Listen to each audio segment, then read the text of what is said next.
meeting between the president and the crown prince since the president's condemnation of Mohammed bin Salman, the crown prince, out on the campaign trail when he was a candidate for president of the United States. You were in the room. Did President Biden raise Jamal Khashoggi by name? At the beginning, during the reception, the president mentioned that this was an issue.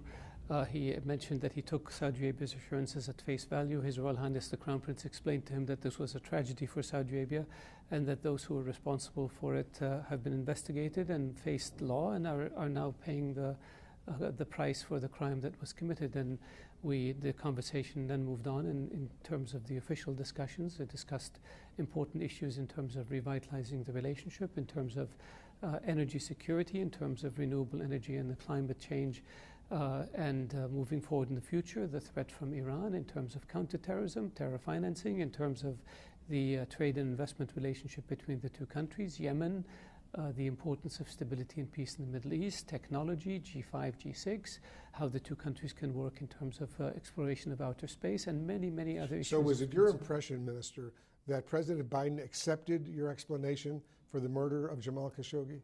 I believe so, I believe so. And he didn't raise it anymore throughout the course What is there to raise, Wolf? A crime was committed. The U.S. intelligence community, as you know, concluded that the Crown Prince effectively ordered the killing of Jamal Khashoggi. I don't believe that was specified in those terms, one. Number two, it was an assessment. Number three, we know what the intelligence community's assessment was with regards to Saddam Hussein having weapons of mass destruction. The Kingdom of Saudi Arabia investigated this crime. The Kingdom of Saudi Arabia held those responsible for it accountable, and they are paying the price of the crime they committed as we speak. We investigated, we punished, and we put in place procedures to ensure that this doesn't happen again. This is what countries do in situations like this. This is what the U.S. did when the mistake of Abu Ghraib was committed. This is what the U.S. does in other situations that involve combat operations or that involve any situation where somebody transgresses or makes a mistake. Because you know President Biden, as a candidate, certainly believed the U.S. intelligence assessment.